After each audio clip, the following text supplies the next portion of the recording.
Well, this is cjhoyle. Today is Sunday, December the 13th, 2020, and I'm standing here at the intersection of Yonge Street and Davisville Avenue. Today I'm riding my Linear Limo Recumbent Bike, which has an action camera mounted on the front of it. And in this video I'm going to be riding south on Yonge Street and filming part 2 of my narrated tour of Yonge Street through Midtown. Alright, so to recap from part 1, as I make my way heading south, the reason I decided to film this particular part of Yonge Street is because back in October, Toronto City Council approved a plan to study and explore putting bike lanes on a temporary basis along Yonge Street and to build them in such a way that there can be patios for local businesses. And I wanted to come and film that section. The portion that's being studied is from north of Lawrence Avenue all the way down to Bloor Street. So this, along with part 1 of this video, is sort of a before, and hopefully at some point in 2021 I can come here and show you an after. Over on my left I'm heading past the Mount Pleasant Cemetery,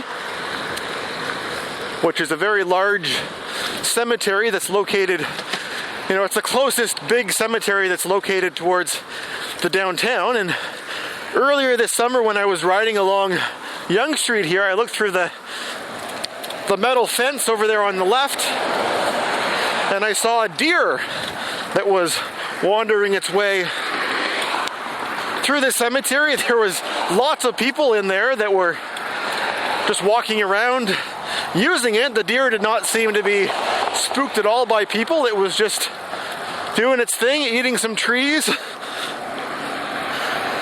Mount Pleasant Cemetery it's a cemetery, but it also functions a lot like a park, because in Midtown Toronto there's a high population density. There's lots of condominium towers and high density units, but there's not really any big parks in the area. So the cemetery is open from 8 a.m. until 8 p.m. throughout the summer, I believe. So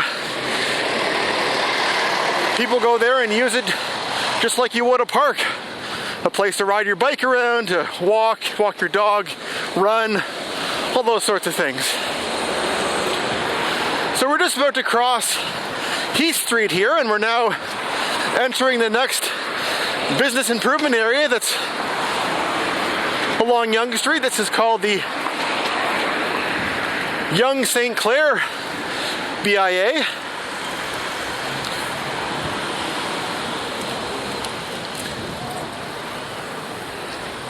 And the reason it's called that is because it's centered around the intersection of Yonge and St Clair. St Clair is this next intersection up ahead. St Clair, much like Lawrence Avenue that I mentioned in part 1, it's a major street that goes a long way across the city, but it actually breaks up at a ravine. So if you were to turn left here, you'd only go a certain distance before you would hit a dead end, but then St. Clair picks up again over in Scarborough and continues. So I'm just going to move my way into the middle lane here, because there's a number of cars here are parked illegally. There is no parking on this section of Yonge Street.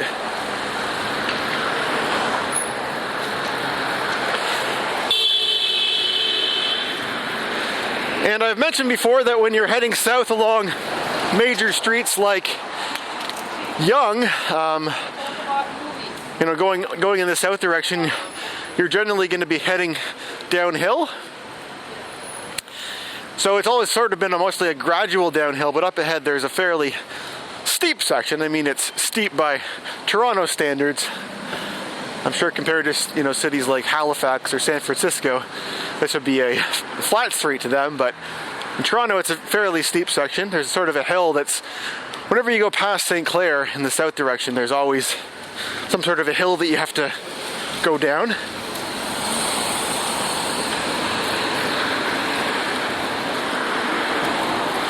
So I continue my way down Yonge Street.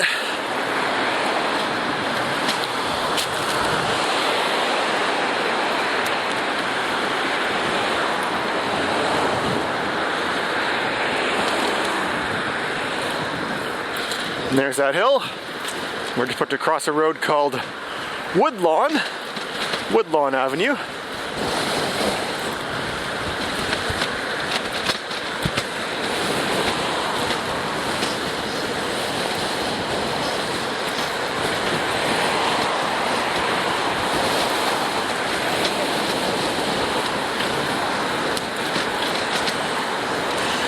And straight ahead we're going to go underneath of a bridge, and that's a railway bridge. It's the railway bridge for the Canadian Pacific Railway line, the CP Rail. And that big building with the big clock tower over on the left, that used to be a big old rail station for CP. CP is now almost exclusively used for freight trains. But at one time they did run passenger service, and this was like their main station. It would be like, you know, CN Rail has Union Station downtown, and this station here would have been their equivalent. I don't think they have ever quite as many passenger trains. I don't know the full history of trains in this area. But it was their middle station in the big city of Toronto. So this area here, after we got past the Yonge St BIA, this area is called the Rosedale BIA, or actually the Rosedale Main Street BIA. Rosedale is the name of the neighborhood that's over on the east side of Yonge Street around this area.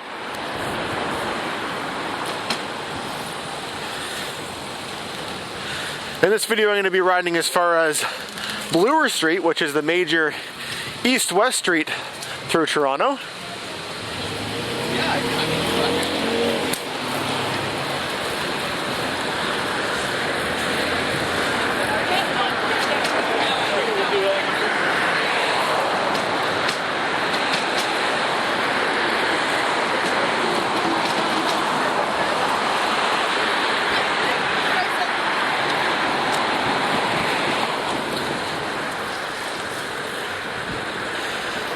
Of course, underneath of us there's a subway that runs. This is the Line 1 subway. And over to the left of here, that's another one of the subway stations. We started at Davisville, and this station over on the left is called Rosedale. But between Davisville and here, we went underneath of St. Clair has a subway station. There's also one a little bit north of those tracks that I went underneath of. That's called the Summerhill subway station.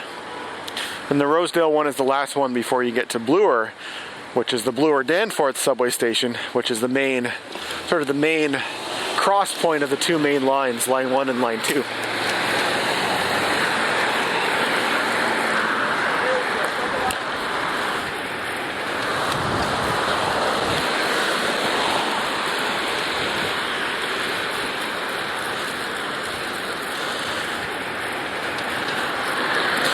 Just out to cross Belmont Street, or if you turn left, it's called Aylmer Avenue. And if you were to go down Aylmer Avenue, it eventually changes names and becomes called Rosedale Valley Road, which earlier in the year I filmed a video showing riding down Rosedale Valley Road.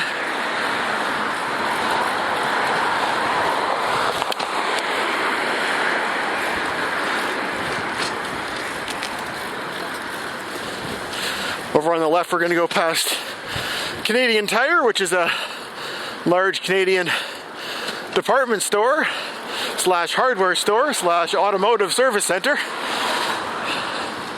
can see they've got a nice long lineup of people who are, I guess, waiting for store pickups. Right now, Toronto is in lockdown mode for the second wave of COVID-19, so the inside of most stores are closed.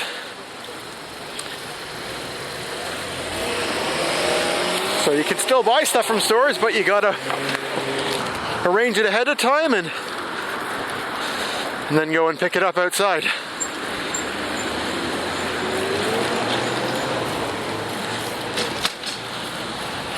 Over on the left, that's the Toronto Reference Library, that big red brick building.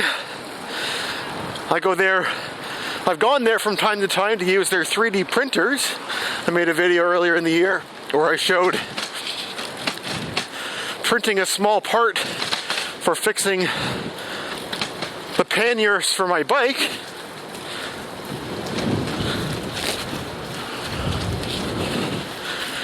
And this next intersection up ahead is Bloor Street, which will be the southern terminus of those temporary bike lanes, which hopefully will be built sometime in 2021. This section of Bloor, I made a video a few weeks ago where I showed the new bike lanes that were built here, connecting the middle of Toronto that already had bike lanes on either side of it. Well, anyway, that concludes part 2 of my narrated tour of Yonge Street through Midtown. If you haven't already signed the petition to support bike lanes on Yonge Street, I'd recommend that you check out that link in the description below. But anyways, I hope you enjoyed joining me on part 2. If you watched all the way to the end of this video, I'd love to hear your thoughts in the comment section below, and thanks for watching.